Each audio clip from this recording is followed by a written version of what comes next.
Yun mga bossing, mga boss madam. Kung gusto nyong masira ang araw nyo at lagi kayong magalit or maasar, aray, aring bidyong aray, aring taong aray, ang dapat na pinapanood nyo. Ito, panoorin nyo. Monitor through an intelligence gathering, bakit kaya noong 2019 sa Masili National High School, Calamba, Laguna, ay nagkaroon din ng barilan sa loob ng classroom?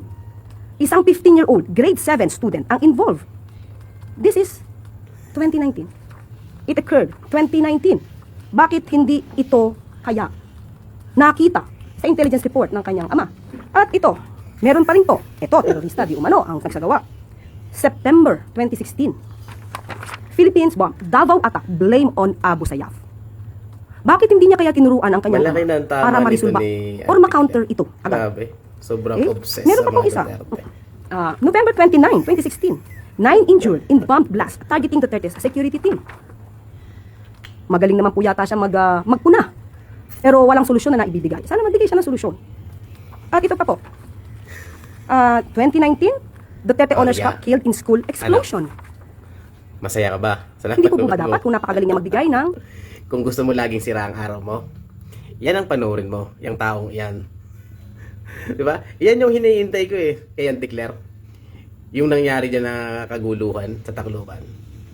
Yung bibigyan niya pa rin, kumagay, gagawan niya pa rin ng butas para yung mga Duterte pa rin ang tirahin o sisihin. Di ba? Grabe. Ganyan niya kumbaga binabaluktot o pinipihit yung kwento para mapagtakpan yung tutunay o totoong problema na dapat bigyan nila ng solusyon. Pero ang ginagawa niya, nire-reverse na naman niya. Tinatakpan para Duterte na naman ang kanyang sisisihin.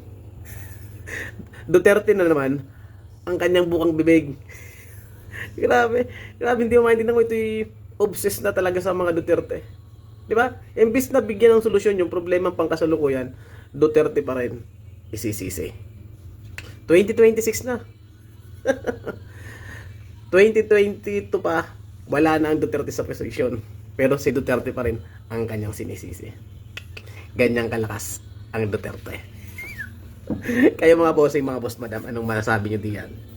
God bless.